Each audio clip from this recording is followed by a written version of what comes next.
Hey everyone, welcome to this week's edition of Accrue New York's Academy Express. Today I'm going to take you through my process of making these hats made out of hair. So for my first bucket hat, I chose to use an ombre color with a feathered end.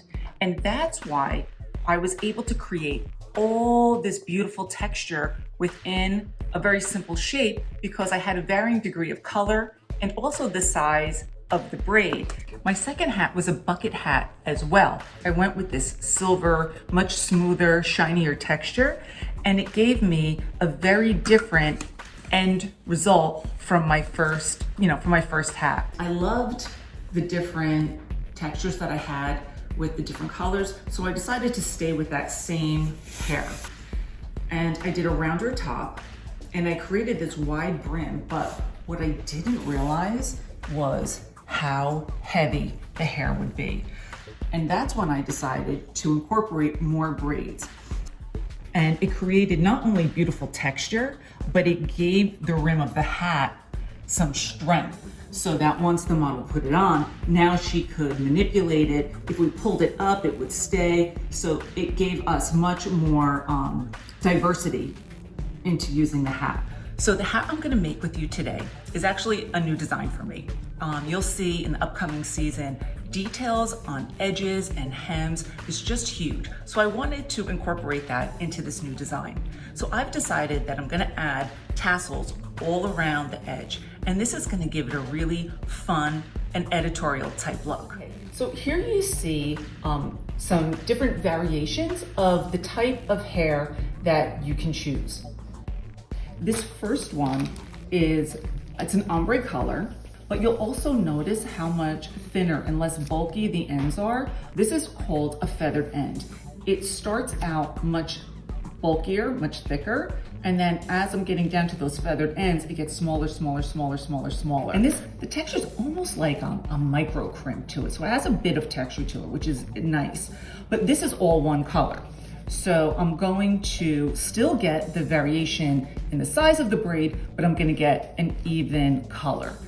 This has more texture to it, but it's cut blunt at the end. So I'm not getting that feathered effect.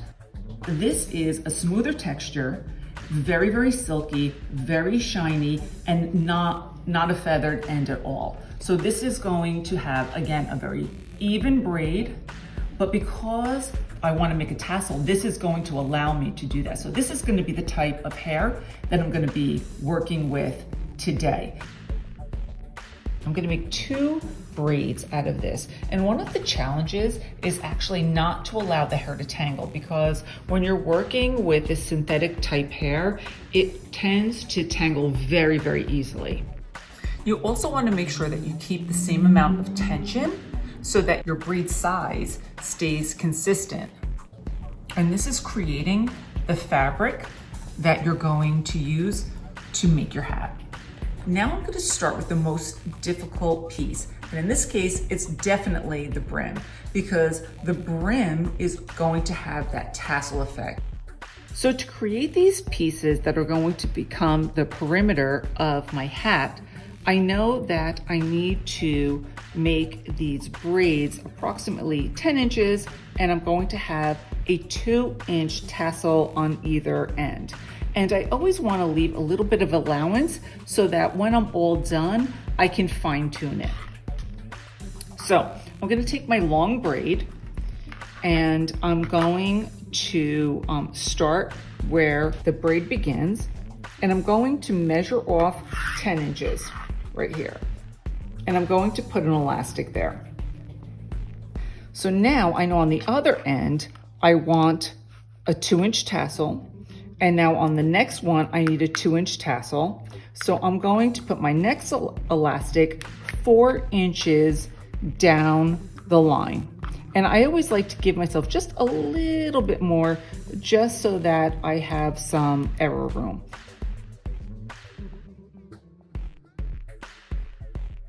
So now I've got 10 inches, 4.5 inches, and now my next one is going to be another 10 inches.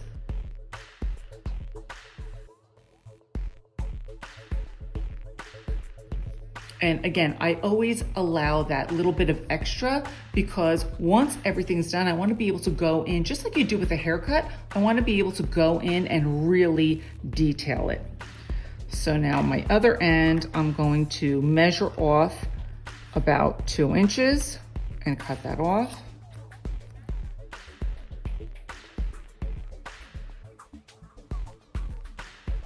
And there's my tassel. And what I'm going to do is take them and overlap them to create one piece of the brim.